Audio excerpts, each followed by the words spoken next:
Terima kasih Mbak Maharani. Selamat pagi, selamat bergabung dalam diskusi ini. Senang sekali bisa bergabung dengan bapak-bapak dan ibu-ibu semua, termasuk para panelis. Mungkin saya sampaikan sekilas dulu mengenai Kompak ya. Tadi Mbak Maharani bertanya, isu apa saja yang menjadi fokus Kompak terkait pengelolaan keuangan publik. Nah, dalam hal ini, Kompak punya mimpi besar, yaitu pemerintah daerah bisa mengelola seluruh anggaran yang tersedia secara lebih efektif, sehingga masyarakat bisa mengakses layanan, terutama layanan dasar, secara lebih tepat, lebih murah, lebih berkualitas. Intinya seperti itu. Nah, Pemda punya peran yang sangat penting karena sudah mendapatkan banyak sekali anggaran dari Pak Ubaidi nih.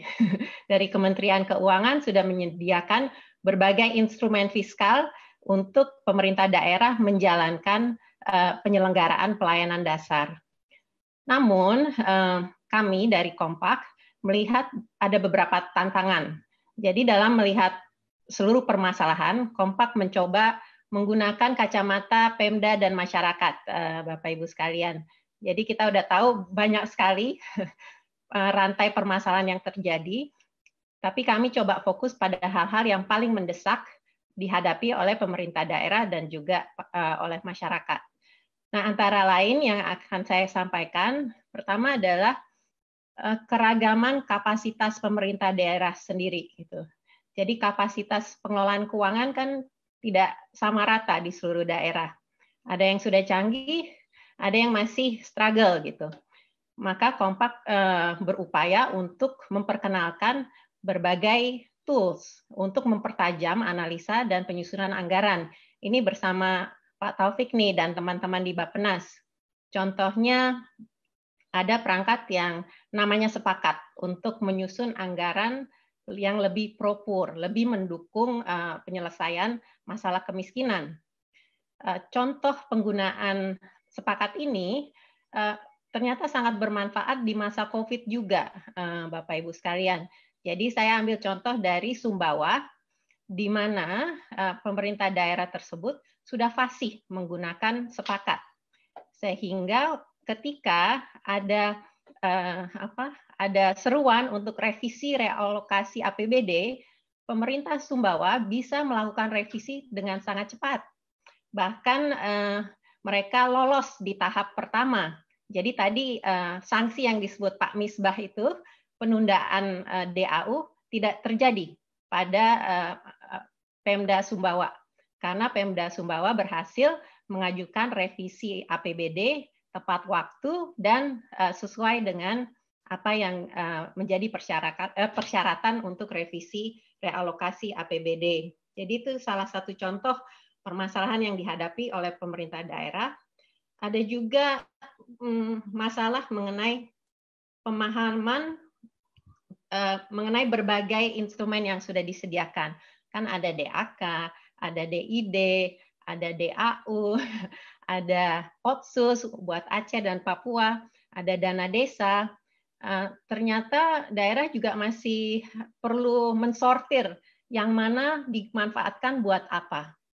Jadi dulu bersama Pak Ubaidi nih, kita coba meningkatkan pemahaman daerah mengenai yang disebut dana insentif daerah, yang ternyata tidak begitu dikenal oleh Pemda. Mereka nggak tahu bagaimana saya bisa mendapatkan dana insentif daerah itu dan buat apa bisa digunakannya. Maka dengan pendampingan dan juga dukungan teknis bersama Kemenkeu kepada daerah lokasi Kompak, kita coba tingkatkan bagaimana Pemda bisa bukan mengakali sih, tapi mengoptimalkan berbagai sumber anggaran yang ada. Contohnya di Bima, lagi-lagi di NTB, Pemda di Bima itu malah menggunakan DID, dana insentif yang diberikan dari pusat kepada kabupaten, untuk justru memberi reward kepada desa-desa yang berkinerja baik. Jadi ini kreativitas dari pemerintah Kabupaten Bima, di mana mereka sangat paham bahwa untuk kabupaten itu mencapai kinerja yang baik, mereka membutuhkan kinerja yang baik juga dari desa-desa yang di sana. Dan permasalahan mungkin yang terakhir yang saya sampaikan berkaitan dengan apa yang tadi sudah disampaikan dengan Pak Misbah mengenai akuntabilitas, dan terutama akuntabilitas kepada masyarakat. Jadi tentunya dengan berbagai instrumen dan anggaran yang turun ke daerah, datang juga berbagai persyaratan untuk pertanggungjawaban dan juga untuk pelaporan, sehingga ada kecenderungan untuk lihatnya akuntabilitas ke atas. Jadi pelaporan dan akuntabilitas dari Pemda ke pemerintah pusat. Sedangkan akuntabilitas kepada masyarakat itu seringkali terabaikan. Kita juga pernah mendengarkan hasil studi dari Bank Dunia di mana justru dalam 5-7 tahun terakhir ini malah ada tendensi kualitas partisipasi masyarakat, ruang partisipasi masyarakat untuk mengambil peran dalam keputusan alokasi anggaran itu malah melemah gitu.